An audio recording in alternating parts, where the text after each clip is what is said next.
여러분 사람들이 살아가면서 불행하다라고 하는 느낌 또 그런 분위기 환경들이 있어요. 그래서 어떤 사람들은 내가 제일 불행하다라고 생각하시는 분들이 있는데 객관적으로 볼 때 누가 보든지 불행하다. 근데 그런 가정의 소녀가 있었습니다. 남들이 공부할 그 청소년 시기에 하루 종일 방직 공장에서 일을 해야만 됐죠. 다른 또래 애들이 공순이라고 무시하고 놀립니다. 그러나 그 지긋지긋한 그 가난 속에서 생계를 유지해가는 것이 가족의 간절한 소망이었어요. 큰오빠는 잔치집에서 얻은 상한 음식을 먹고 죽었습니다. 둘째 오빠는 굶주린 가족을 위해서 피를 팔아서 쌀을 바꿔 먹을 정도로 처절한 가난 속에 살았죠. 근데 이 아이가 공장에 다니면서도 자기 미래를 절대로 포기하지 않았어요. 이 고난을 극복하게 되면 반드시 좋은 날이 올 거다. 이제 그런 기대를 가지고 야간에 공부를 합니다. 기업체에서 세운 부설학교에서 열심히 공부를 하죠. 낮엔 일하고 밤에는 공부를 하는 거예요. 그리고 지방의 대학에서 성악을 공부하다가 오스트리아로 유학을 가게 됩니다. 그래서 음대를 수석으로 졸업을 하고 자기가 공부한 모교의 교수로 돌아오게 되죠. 창원대학의 이점자 교수라는 분이 그런 과정, 힘든 어려운 시절을 겪었던 그런 분입니다. 어릴 때의 고난과 시련으로 오늘의 평안을 누리는 사람들이 있고요. 또 어릴 때의 평안한 가운데 거둔 사람들이 나이가 들어서 고난 속에 빠져서 살거나 실패 속에 사는 그런 사람들이 있습니다. 행복했었던 삶이 졸지에 불행한 삶으로 떨어지는 그런 경우들이 있죠. 성경도 이런 것을 우리에게 보여주고 있어요. 아버지에게 사랑받으며 귀족처럼 옷을 입었고 평안한 가운데 성장했던 사람이 요셉이라는 인물입니다. 그랬던 요셉이 형들에게 따돌림을 당하고 노예가 됩니다. 억울하게 감옥에 갇히게 되죠. 처절하게 바닥으로 떨어지는 인생이 되어버리고 말아요. 왕에게 신임을 얻으면서 소수민족을 대표해서 대단한 정치인으로 성공했던 사람이 다니엘입니다. 그런데 모함을 받아서 저주와 죽음의 사자굴 속에 들어가게 됩니다. 이럴 때 하나님께서 막을 수가 있음에도 불구하고 내버려 두십니다. 평안한 가운데 살던 그 사람들을 그냥 고난 속에 가만히 내버려 두시는 것을 보게 돼요. 고생하지 않고 얼마든지 출세할 수 있었는데 그들로 하여금 그냥 고난을 당하게 만드신다는 말이죠. 그런데 끝을 보게 되니까 그 사람들이 망하거나 실패하거나 잘못된 것은 아니더란 말이죠. 끝은 좋아지게 됩니다. 하나님 의지하고 다른 사람들에게도 하나님의 살아계심을 증거하는 위대한 인물들이 되는 것을 우리가 목격을 하게 돼요. 사도 베드로는 사람들이 살아가면서 문제에 직면하는 것은 당연한 것이라고 우리에게 알려주고 있더라고요. 베드로전서 4장에 보니까 이렇게 얘기를 합니다. 사랑하는 자들아, 우리 모든 예수 가족을 향해서 선포하는 말씀입니다. 너희를 시험하려고 오는 불시험을 이상한 일 당하는 것 같이 이상히 여기지 말라. 우리 모든 예수 믿는 사람들에게 시련이 있다는 거죠. 이걸 이상하게 여기지 말라는 거예요. 누구에게나 다 이게 온다는 것이 있어. 하나님께서 여러분들에게 고난과 평안을 적절하게 섞어주시고 비벼주십니다. 고난이 있고 평안이 있고 좋은 일이 있고 나쁜 일이 있고 이걸 갖다가 적절하게 섞어준단 말이죠. 그래서 인생의 맛을 더하게 만드시는 거예요. 평안만 계속 주는 것도 아니고 고난만 계속 주는 것도 아니고 평안과 고난을 통해서 생생하게 하나님을 경험하는 인생이 되도록 만들어 놓으시는 거죠. 똑같이 인생을 살게 만들지 않으신단 말이에요. 여러분, 우리가 음식을 먹을 때에 음식의 종류에 맛이 느껴지는 온도가 있다 그래요. 이를테면 예를 들면 물맛이 언제 가장 맛있을까? 13도가 되었을 때 가장 맛이 난다 그래요. 깊은 우물 속에서 떠퍼올린 물이 맛이 있는 것이 13도 된다 그래요. 그리고 산속의 옹달숨에서 거기서 떠서 먹는 그 우물 맛이 13도쯤 된다 그래요. 맛있다 이게 느껴지는 것. 13도 15도 정도 되었을 때에 물맛이 좋다 이제 이렇게 얘기를 한다는 말이죠. 그 물이 가장 맛없는 온도는 어떤 온도냐? 35도에서 40도 사이라 그래요. 사람의 체온을 중심으로 가장 맛이 없는 물맛이 되는 거죠. 내 체온과 비슷할 때 물이 가장 맛이 없다는 것입니다.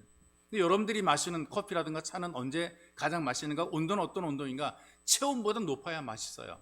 그래서 65도에서 63도에서 64도 정도가 될 때에 가장 맛있다 그렇게 얘기를 하는 거죠. 다르게 말하게 되면 내 체온보다 낮거나 높을 때에 물맛이 나온다는 것입니다. 인생도 마찬가지로 고난도 없고 평안도 없고 사는 즐거움이 없게 되면 무기력한 인생이 될 수밖에 없다는 거죠.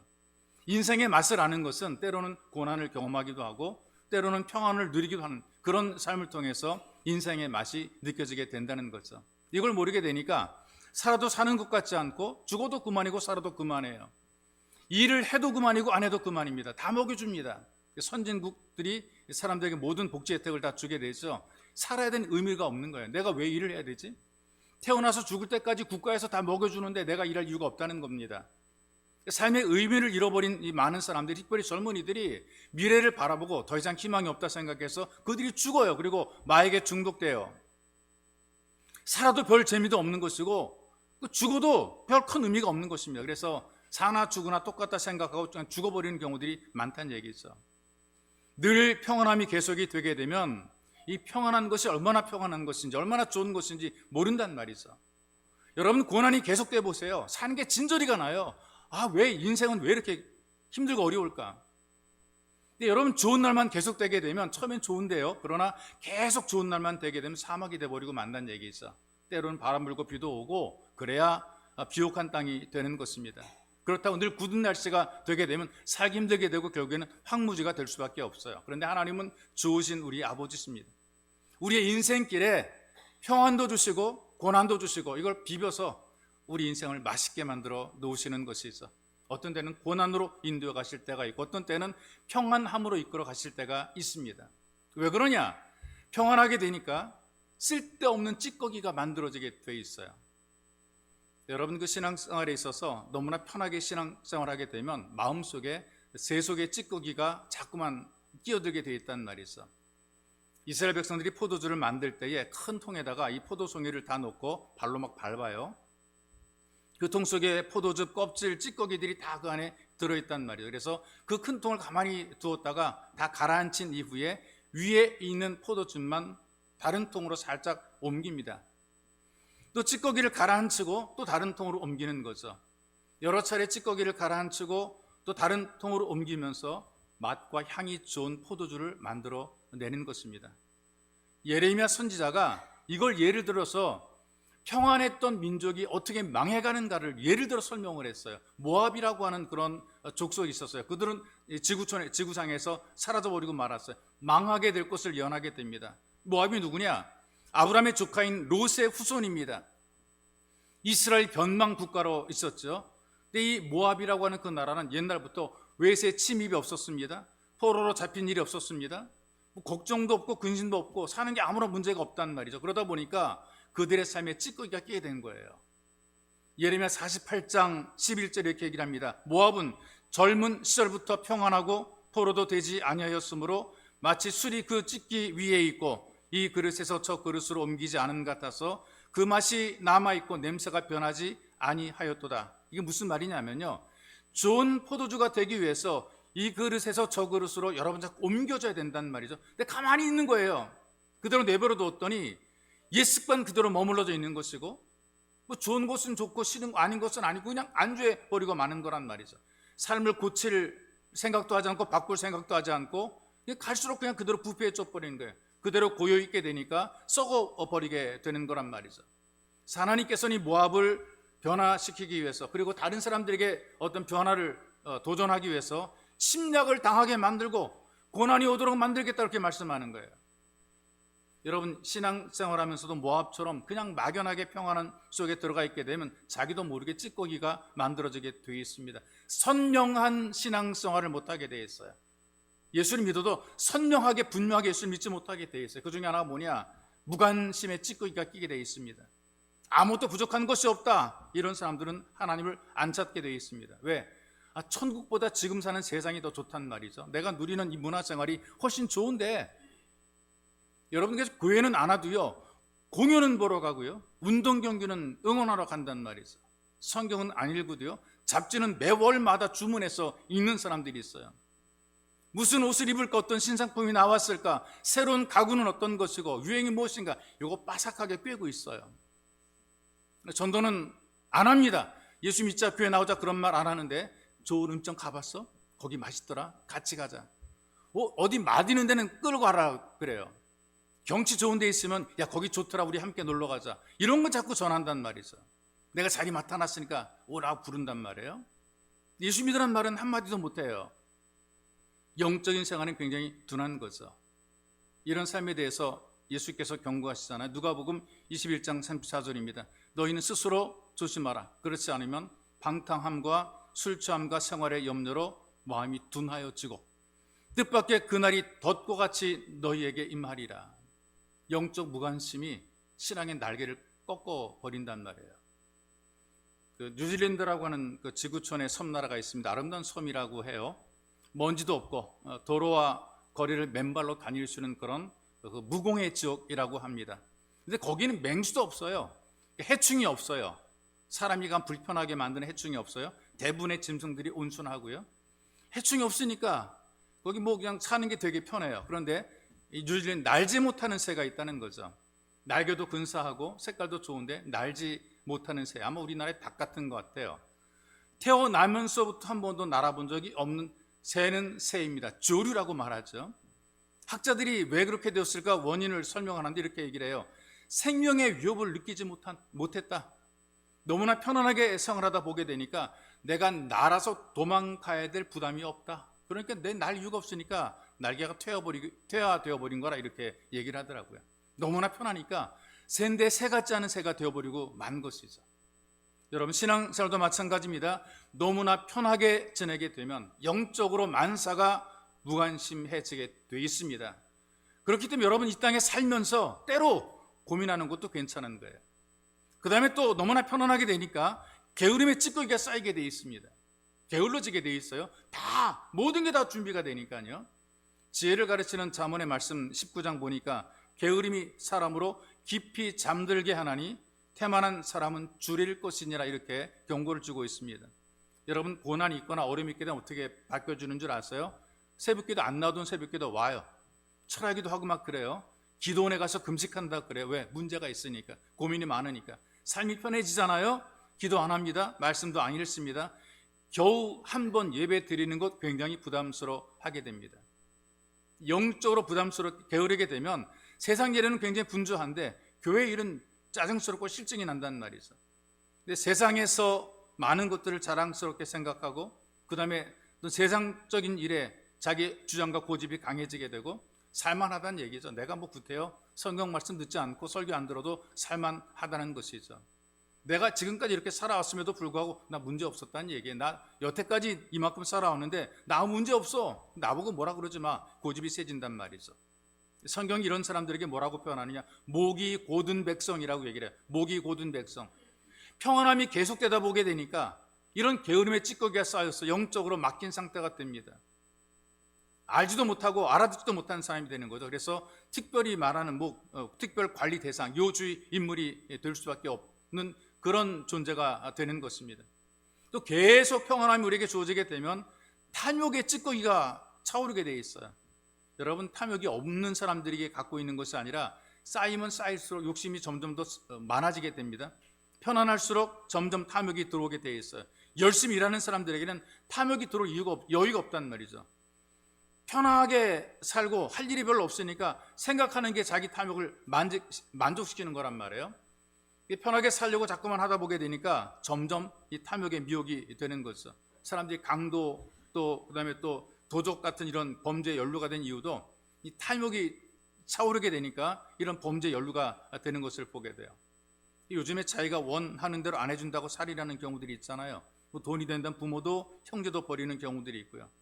정말 도움이 필요한 사람들이 우리 주변에 얼마나 많은지 모릅니다. 내가 좀 도와주게 되면 그 사람은 힘을 얻을 수가, 용기를 낼 수가 있는데 사람들이 약점을 이용해서 오히려 돈을 갈취하는 사람이 있단 말이죠. 약점 있는 사람을 이용해서 도움을 주는 것보다 자기 이익을 위해서 하이에나처럼 달려드는 것이 바로 세상의 모습인데 그들이 없는 사람들인가? 아닙니다.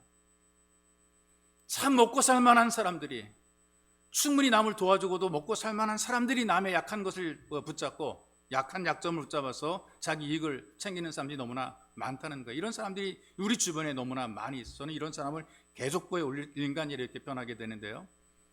자기가 고생해서 자기가 수고해서 살아갈 생각하지 않고 자기는 편하게 살고 남의 것으로 살아보려는 그런 잘못된 탐욕에 빠진 사람들이 있어요. 여러분, 아담과 하와가 타락을 하게 되었을 때 한번 올라가 보게 되면요, 세상이 어려웠습니까? 힘들었습니까? 고통스러운 그런 환경이었습니까? 그게 아니거든요. 아담과 하와의 보금자리가 하나님의 배려 속에 만들어진 특별한 자리거든요. 에덴이라고 하는 낙원입니다. 모든 것이 사람이 다 준비가 됐어요. 아무것도 부족한 것이 없어요. 너무나 아름다운 곳입니다.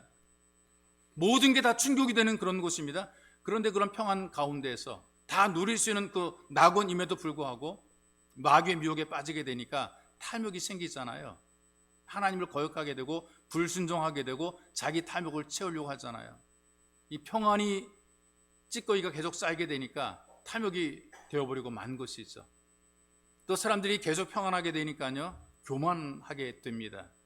경쟁 상대가 없거든요. 내 맘대로 할 수 있게 되니까요. 호세아서 3장 6절에 이렇게 얘기를 합니다. 배부름으로 마음이 교만하여 이로 인하여 나를 잊었느니라. 왜 사람들이 하나님 잊어버리게 됩니까? 배부름으로. 배를 두드리면서 나는 넉넉해, 나는 부족한 것이 아무것도 없어, 하나님 잊어버리게 된다는 것이죠. 하나님을 찾는 것을 그만두고 하나님 잊어버리게 된다는 것입니다. 그러니 하나님 믿고 사는 것이 교만이고요, 나 혼자 살아보겠다 하는 것이 교만, 잘난 척하는 게 교만이 아니고요, 하나님 잊어버린 것이 교만이에요. 안 찾는 것이 교만이에요. 예배자로 살지 않는 것이 교만이에요. 하나님 없이 살겠다는 것이 교만입니다. 너무나 평안하게 되니까 이런 교만의 찌꺼기가 끼어서 하나님 안 보이게 되고 배는 것이 없게 되니까 하나님 잊어버리게 되는 것입니다. 여러분, 너무나 편하게 살려고 하는 것은 별로 덕이 되지 않은 것이 있어. 늘 편하게 되니까 쾌락의 찌꺼기들이 계속해서 생겨나게 되어 있습니다. 평안한 가운데 빈둥대는 사람들 보세요. 할 일이 없으니까 방탕한 그런 삶을 살게 되고요, 쓸데없이 돈 쓰는 이런 일만 생각하게 되죠. 여러분, 돈이 많은, 소위 말하는 우리가 볼 때 세상에서 그래도 최상위 그룹에 속하는 사람들이, 연예인들이라 이런 좋은 직업과 많은 돈을 버는 사람들이 이런 쾌락에 빠져 사는 사람들이 굉장히 많아요. 비싼 돈을 들여서 고급 술집을 찾게 됩니다. 지금도 강남의 룸살롱 같은 데 가게 되면 한 달에 1,000만 원 정도는 눈 깜빡할 사이에 번다. 눈 한번 감았다 1,000만 원이 생긴다 그래요. 연예인 오모식이 애인이었다가 자살한 여성이 있는데, 자기는 한 달에 걷더니 1,000만 원 얼마든지 쉽게 벌을 수 있다, 그렇게 얘기를 하는 그 얘기를 들어봤습니다. 여러분, 사람이 자기 할 일을 하지 않고 편안하게 되면 유혹이 자꾸 들어오게 돼 있거든요. 육신적인 삶에 빠지게 돼 있고요, 돈이 많은데 할 일이 없게 되면 그 사람은 타락을 하고 있는 것입니다. 돈 많은데 할 일이 없이 그냥 막연하게 있는 사람, 타락하고 있다는 증거란 말이죠. 이런 사람이 있어요. 살만해요. 얼마든지 살만한 사람입니다. 아무것도 안 해도 살만한 사람인데, 그럼에도 불구하고 꾸준히 일하는 분들이 있죠. 자원봉사자가 되어서 사람을 돕는 일에 동참하는 그런 분들이 있어요. 이분은 고난을 경험한 사람입니다. 유익하게 인생을 살아가는 사람들이죠. 빈둥거리고 놀아도 평생을 살아갈 수 있는 사람이 있거든요. 그런 재력이 다 있는 사람입니다. 그런데 여전히 그런 사람들이 똑같은 직장에서 똑같은 일을 하면서 삶 현장에서 계속해서 자기 주어진 역할을 감당하는 것을 보게 되면 바로 그런 사람은 고난을 경험한 사람이에요. 그 일 안 해도 먹고 살 수 있거든요. 다 내려놓아도 충분히 살 수 있는데, 그럼에도 불구하고 열심히 일하는 바로 그런 사람들은 고난의 과정을 거쳐낸 사람들이란 말이죠. 그래서 그들은 사람들에게 뭔가 도움과 유익을 주는 유익한 삶을 살게 되는 것입니다. 그리고 사람들에게 평안만 주어지게 되면 그 인생이 사막처럼 메말라서 푸석푸석해지게 되고 결국에는 사라져버리는 그런 인생이 될 수밖에 없어요. 갈라디아서 5장 19절에 보게 되니까 육체의 일은 분명하니 현저하니 그랬어요. 음행과 더러운 것과 호색이라 이렇게 얘기를 하고 있는데, 평안해서 영적인 생활을 등한히 하게 되니까 육체적인 일이 잠깐 두드러지게 나타나게 되는 거죠. 마음속에는 찌꺼기가 계속해서 차오르게 되고요. 하나님께서는 이 찌꺼기가 채워지지 않도록 고난을 우리에게 허락하는 게, 찌꺼기가 채워지지 않도록 이리저리 옮기도록 우리에게 고난을 주시는 거란 말이죠. 여러분도 이 땅에 살면서 평안하십니까? 난 너무나 평안해. 오 살롬. 이것만으로 평생을 살려고 그러지 마시기 바랍니다. 이것 때문에 여러분들의 삶 속에 쓸데없는 제 속에 찌꺼기가 차오를 수 있기 때문에 그런 것이죠. 그렇기 때문에 혹시 지금 평안하다 하시더라도 처음 마음 그대로, 처음 사랑 그대로, 처음 헌신 그대로 여러분들의 신앙이 동일하시기를 주님의 이름으로 축복합니다. 또 고난을 통해서 성숙한 변화를 만들어 가십니다. 살면서 우리가 곤고한 날들을 경험하게 되죠. 그럴 때 성경이 뭐라고 말해요? 되돌아보아라 그랬잖아. 한번 뒤돌아보라. 왜 그런 일이 생겨났을까? 한번 생각해 보아라. 이렇게 얘기를 해요. 제가 아까 얘기했던 것처럼 중동 지역에서 좋은 포도주 만드는 방법, 찌꺼기를 내리기 위해서 이 그릇 저 그릇으로 계속해서 옮겨주어야 되잖아요. 한 군데 편안하게 있는 것이 아니라 계속 옮겨주는 거란 말이죠. 이걸 우리는 고난이라고 얘기를 합니다. 이 고난이라는 것이 내 삶에서 찌꺼기를 없애주는 것이죠. 향기로운 상태로 만들어 놓고 좋은 상태로 최고급 수준으로 높게 되는 거예요. 왜? 고난을 당하게 될 때 사람이 회개하게 됩니다. 아무리 말해도요, 고집이 센 분들은 절대로 안 굽힌단 말이죠. 자기 잘난 맛에 살아가는데 우리 말 듣겠어요? 근데 고난 속에 고난의 그릇으로 옮겨지게 되면 자기 잘못을 인정하게 돼요. 여러분, 예수님께서 말씀하신 집 나간 아들의 비유, 또는 아들을 기다리는 아버지의 비유가 있잖아요. 흔히 말하는 탕자의 비유라고 표현하기도 하는데요, 예수님이 직접 말씀해 줬지 않습니까? 아버지 재산을 받은 둘째가 당당하게 나가잖아요. 얼마 있지 않아 다 탕진하게 됩니다. 돼지치기로 연명을 하게 되죠. 여전히 고난입니다. 밑바닥에 떨어진 거죠. 그때 비로소 아버지 집을 그리워하게 되죠. 그전에는 아버지 집이 아버지 집 같지 않았어요. 내가 나가면 훨씬 더 잘 살 것처럼 생각이 됐거든요. 가지고 다 필요 없고, 아버지고 뭐고 다 필요 없고, 나는 내 돈 가지고 내가 살면 성공한 삶을 살 거라는 생각을 했는데, 그런데 가보니까 아니거든요. 살아보니까 아니거든요. 인생의 밑바닥에 떨어져 보니까 아버지 집이 그리워지게 되거든요. 돌아와서 잘못을 회개하잖아요. 이 둘째 아들이 처음에는 평안한 가운데 돈이 많으니까 편안하게 지냈어요. 그리고 방탕하게 지내죠. 육신의 정욕, 안목의 정욕, 이생의 자랑을 가지고 살아갔어요. 그러다가 고난이 오게 되니까 그제서야 회개하잖아요. 여러분, 이 고난이 사람으로 하여금 내가 얼마나 부족한 존재인가를 깨닫게 하고 하나님께로 돌이키는 역할을 하게 합니다. 고난을 통해서 사람들이 변화를 체험하게 되는 겁니다. 그러니 고난을 두려워하지 마십시오. 또 이 고난을 당하니까 사람이 깨지더라고요. 자기가 깨지더라고요. 여러분, 그릇 깨진 못 쓰게 되는데 사람은 깨져야 됩니다. 내가 제일이고 고집대로 살고 늘 자기가 잘났다고 하는 그런 사람들이 있어요. 근데 이런 사람은 사람들이 좋아할지 모르지만 하나님은 안 쓰십니다. 깨어진 사람만 하나님이 쓰시는 것을 성경이 보여주고 있어요. 근데 어떻게 깨어지게 되는가? 고난이 사람을 깨트리는 거란 말이죠. 고난 당하기 전에는 세상을 따라갔습니다. 탐욕을 따라갔습니다. 근데 고난이 오게 되니까 자기 삶을 돌아보게 돼 있어, 돌이키게 돼 있단 말이죠. 네, 대부분의 사람들이 믿음으로 사는 이 삶을 굉장히 잘하는 것처럼 생각을 하고 있어요. 그리고 잘 되면 자기가 잘해서 된 것으로 착각을 하게 되죠. 내가 열심히 해서 잘 된 거라, 이제 그런 생각을 하게 돼요. 그러다가 고난을 당하게 될 때에 착각이 깨지게 되어 있습니다. 영롱한 착각이라고 얘기를 하게 돼요. 영롱한 착각이 깨지게 되어 있어요. 하나님 없이도 잘 살 것 같았는데 해보니까 그게 아닌 것을 깨닫게 됐어. 고난 당하기 전에는 위선적인 형식적인 신앙생활로 살아갔어요. 교만이 가득해서 사람 무시했죠. 열심히 신앙생활하는 사람들을 속으로 비웃었어요. 그렇게 니들이 열심히 교회 나가고 기도하고 그래도 나보다 못하잖아, 이거예요. 나 니들처럼 열심히 기도 안 하고 교회 안 나가도 나 사는 거 니들보다 잘 살아. 열심히 있는 사람을 비웃습니다. 또 열심히 없는 사람도 없는 대로 비웃어요. 어떤 나보다도 못하는 주제, 이런 마음으로 자꾸 사람들 비우는 이제 그런 영적인 교만에 빠진 사람이 있단 말이죠. 그런데 고난을 당했습니다. 자기가 깨지게 되니까 지 마음이 아름답게 되는 거죠. 하나님이 쓰시기에 합당한 그런 사람이 되는 거예요. 겸손한 사람이 되어서 하나님에게도 사랑받을 뿐 아니라 사람들이 볼 때도 좋은 사람이 되는 거죠. 고난을 통해 우리가 성숙해지게 되는 것입니다. 중요한 게 뭐냐? 고난을 당할 때 사람들이 드디어 하나님을 찾게 돼 있어요. 시편 119편 67절에 보니까 고난 당하기 전에는 내가 그릇 행하였더니 이제는 주의 말씀을 지키나이다. 또 71절에 쭉 보니까요, 고난 당한 것이 내게 유익이라, 이로 인하여 내가 주의 율례를 배우게 되었나이다.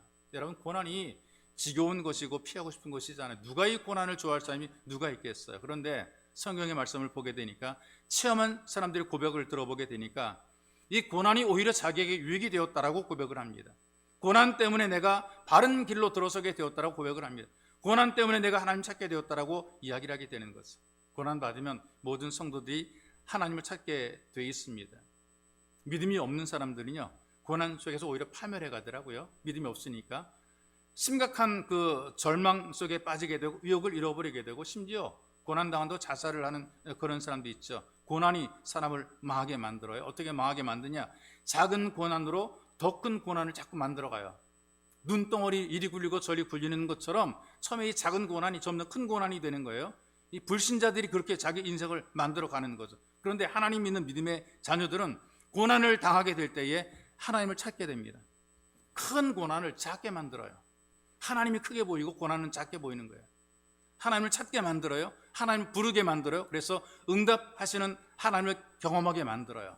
이 고난을 이기고 더 큰 믿음의 삶으로 살게 만드는 거죠. 그래서 여러분, 이 고난이 하나님을 찾게 만드는 방법이 되고 하나님께서 이렇게 고난을 통해서 하나님을 찾도록 만들어 놓으시는 것입니다. 뿐만이 아니라 이 고난 당할 때에 신앙이 열심히 만들어지게 되어 있어요.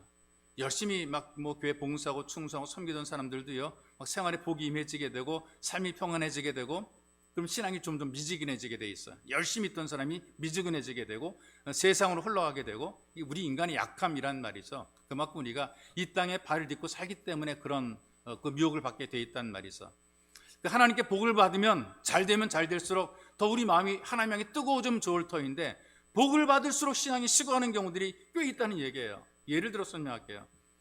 문제가 생겼어요. 일이 심각해요. 사업도 직장도 미래에 대한 삶도 막연해요. 그래서 하나님께 기도해요. 하나님, 나 좀 도와주세요. 열심히 기도해서 응답을 받았는데 응답 때문에 신앙에서 멀어지게 되는 거죠. 직장을 위해서 하나님께 간절히 기도합니다. 하나님, 직장 주시면 내가 더욱더 주님께 충성하겠습니다. 이 직장을 위해 기도할 때는 그 열심히 참석합니다. 기도 열심히 많이 합니다. 그런데 응답받고 직장에 출근하게 됐죠.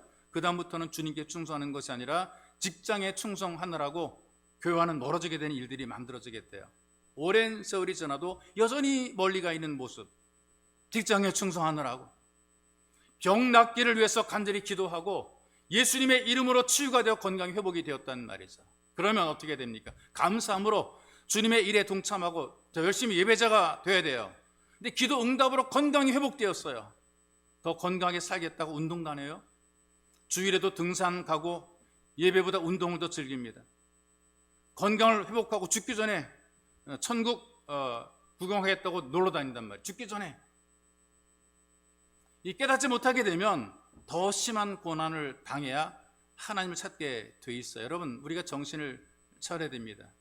우리가 뜨거운 열정을 회복하지 못하게 되면 하나님의 주시는 평안함 속에서 깊은 잠에 빠져 있게 되고, 하나님께서는 잠에 빠져 있는 교회를 깨우십니다. 고난을 통해서 깨우시는 거란 말이죠. 열심을 우리 속에 불일듯 일으켜 내시게 되는 것이고, 또 다른 하나는 우리 마음속에서 또는 외부로부터 핍박을 통해서 우리가 열심을 내게 만들어 내는 것입니다. 또 핍박을 당하기 전에, 더 큰 고난에 오기 전에 회개하고 깨달은 사람들은 하나님 은혜 속에 들어가게 되고 더 아름답고 행복한 신앙생활을 하게 되어 있습니다. 고난을 극복하기 위해서 하나님께 열심히 찾고 울부짖고 기도하며 말씀 묵상하는 동안의 신앙이 더 자라게 되어 있습니다. 그때는 어떤 시험이 오더라도 담대하게 막아낼 수가 있어요. 이 정도 문제, 이거 별거 문제가 아니에요. 예전에는 죽을 것 같았었는데 이제는 감당하게 되는 거죠. 점점 우리 믿음이 커지게 되어 있어요. 고난 속에서 하나님께 부르짖어 주님의 은혜로 해결하게 되면 점점 더 강해지게 되고 모든 문제를 쉽게 풀어가는 믿음의 사람이 되는 것입니다. 그래서 하나님께서 고난으로 믿음의 삶을 강하게 만들어 놓으시는 거예요. 여러분들이 고난 당할 때 두려워하지 마시고 이 고난 속에서 더 강해지는 믿음의 사람이 되시기를 주님의 이름으로 축복합니다. 그래서 평안도 고난도 결국은 우리들에게 유익하게 만들어 주시더라. 인생 속에서 좋은 날과 나쁜 날이 있지만 이 모든 것들은 다 우리에게 유익이 된다는 것입니다. 평안과 고난 사이에서 하나님 믿는 삶은 결국 잘 되게 되어 있어요. 하나님께서 여러분들에게 이 두 가지를 잘 비벼서, 적당하게 비벼서 아름답게 만들어 놓으시는 것입니다. 고난만 계속되게 되면 낙심하죠. 평안만 주게 되면 게으러지게 되고 나태해지게 되고 교만하게 되고 하나님을 떠날 수 있게 되어 있어요. 그래서 하나님께서는 여러분들에게 이 복과 고난을 함께 주시는 것입니다. 예수를 믿고 하나님을 아버지로 부르는 여러분들에게 고난도 평안도 전부 다 은혜가 되는 것입니다. 겨울이 지난 이후에 우리가 지났지만 춘삼월 다가오게 되면 강한 바람이 불어오게 되죠. 흔히 말하는 꽃샘추위라 이렇게 얘기를 하게 되는데요. 봄이 돼서 꽃이 피는 것을 시샘해서 추위가 온다, 그래서 몸을 움츠러들게 만든다, 그래서 꽃샘추위라고 얘기를 합니다. 예전에 어른들이 이런 말합니다. 꽃샘추위에 중늙은이 얼어 죽는다. 이렇게 중늙은 중년들이, 아직 노인이 아닌 사람들이 얼어 죽는다는 그런 속담이 있단 말이죠. 이 봄바람이 부드럽고 따뜻한데, 근데 꽃샘바람은 부드럽고 따뜻한 것이 아니라 옷 속으로 스며 들어와서 살 속으로 파고 들어온다, 이렇게 얘기를 합니다. 봄꽃들이 이 꽃샘추위로 움츠러들고 다시는 피어나지 않을 것만 같아요. 여러분, 이 봄에 부는 이 강한 바람과 꽃샘추위가 오히려 꽃을 피우는 강한 역할을 하게 된다는 것입니다. 겨울 동안에 깊은 잠에 빠진 그 나무들이 춘삼월이 되어도 물기를 끌어올릴 생각을 하지 않고 그냥 가만히 있어, 편안하게 그냥 가만히 있는 거예요. 그냥 그대로 웅크리고 있는 거예요. 얼른 벌떡 깨워서 물기를 끌어올려야 싹도 틔우고 꽃도 피우고 열매를 맺게 되는데 그냥 웅크리는 거예요. 그런데 그냥 편하게 웅크리고 있는 그 나무를 겨울잠에서 깨우는 것이 바로 이 꽃샘바람이란 말이죠. 바람이 불어서 나무를 흔들어 놓는 거죠. 막 뿌리채 막 흔들립니다. 귀찮아도 에이씨 하면서 깨어나는 거죠. 여러분, 그때부터 이 나무가 물기를 빨아 올리게 되는 겁니다. 이 꽃샘추위가 꽃들에게 해로운 것만 아니래요. 꽃이 피기 시작할 때 꽃샘추위가 피는 시기를 늦추고 활짝 핀 이후에는 꽃샘추위가 이 꽃의 수명을 더 오래가게 만들어 놓는다는 것이 있어. 그래서 여러분, 우리 신앙생활도 인생도 마찬가지거든요. 바람 한 점 없는 평안한 생활만 계속되게 되면 그냥 그대로 잠들어 버리는 거예요. 세상에 잠에 빠져서 그대로 편하다고 하다가 아무것도 못하고 그냥 죽어가는 거란 말이죠.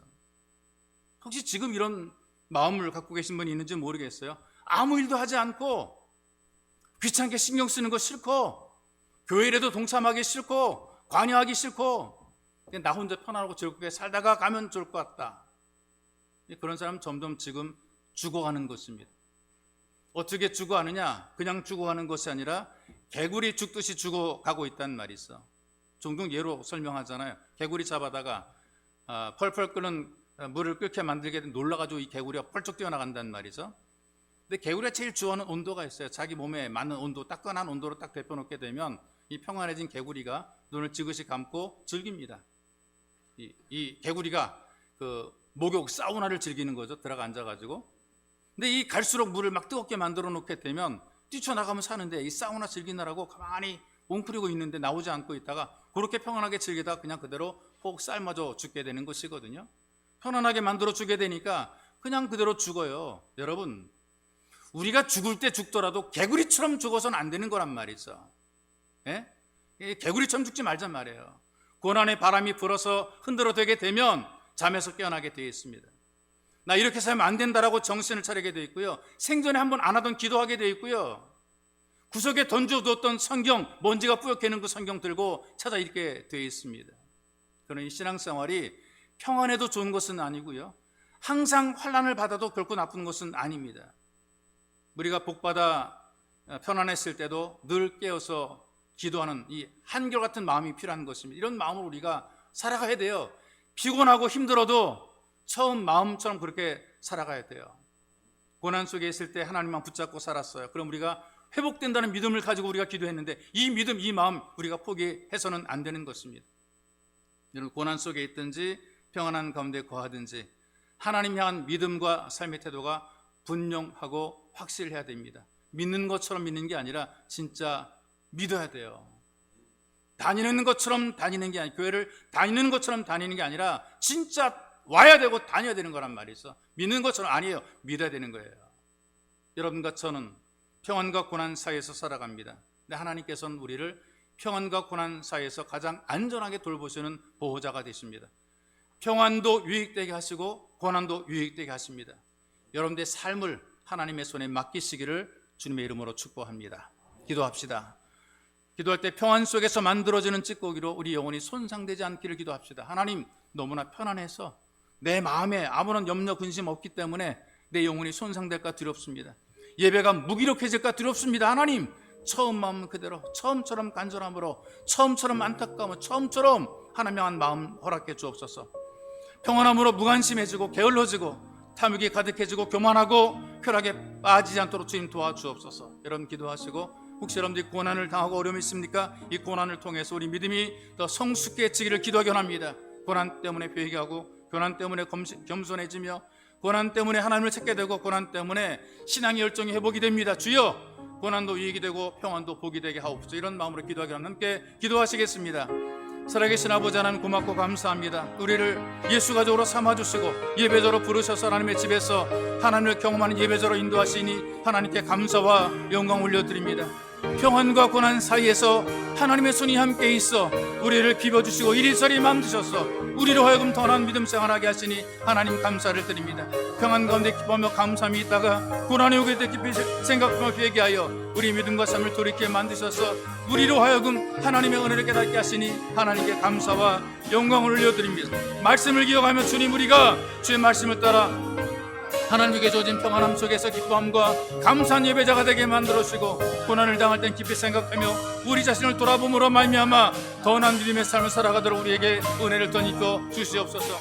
평안 속에서 주님, 우리 영혼이 손상되지 않도록 우리가 무기력해지지 않도록 도와주시옵소서. 모든 게 다 준비되었던 주님, 우리가 안심하지 말게 도와주시고 여전히 처음처럼 간절함으로 주님께 부르짖는 예배자가 되게 만들어 주시옵소서. 무관심해지지 않도록, 게을러지지 않도록, 탐욕으로 가득해지지 않도록, 교만해지지 않도록, 쾌락에 빠지지 않도록 하나님 우리에게 은혜를 더 입혀 주기를 원하며 소망합니다. 주님, 우리가 처음 마음, 처음 생각처럼 처음에 열정을 회복하게 만드시고 처음에 뜨거움을 회복하게 붙잡아 주고 하게 해주시옵소서. 때로는 고난을 당하고 어려움을 겪다 했지만 이 고난을 통해서 우리 믿음이 더 강화되기 원합니다. 회개하며 겸손해지며 하나님을 찾으며 신앙의 좀 회복이 되게 붙잡아 주고 해주시고 고난도 유익이라 하나님 이 믿음의 고백이 있게 도와주옵소서. 또 하나님도 우리에게 커다란 복이라 이 믿음의 고백을 통해 감사함으로 하나님께 나아가게 만들어 주시옵소서. 살아계신 아버지, 형통한 날에는 기뻐하고 곤고한 날에는 되돌아보라고 말씀을 하셨는데 우리에게 편과 고난을 겸해 주시면서 우리를 이리저리 하나님의 뜻대로 만들어 가신 주의 손길이 있기에 우리 인생, 우리 삶을 아버지께 맡기며 의지합니다. 평안한 가운데 있을 때도 하나님의 은혜를 기억하고 간절함으로 하나님을 찾도록 만들어 주시고 고난 가운데 있을 때 원망 불평할 것이 아니라 소망 가운데 구하며 우리에게 빛을 주시는 하나님을 바라볼 수 있도록 은혜를 더 입혀 주시고 평안함 속에 복을 누리든지 고난 속에 힘든 일을 경험하든지 다 주의 손에 있게 하나님께 맡겨 의지하며 믿음으로 승리하는 믿음의 사람들로 세워지도록 우리를 도와주옵소서. 주님, 어디에 놓아도 하나님의 사랑받게 강건함으로 살아가도록 은혜를 더 입혀 주옵소서. 보배로우신 예수님의 이름으로 기도하옵나이다. 아멘. 우리 준비한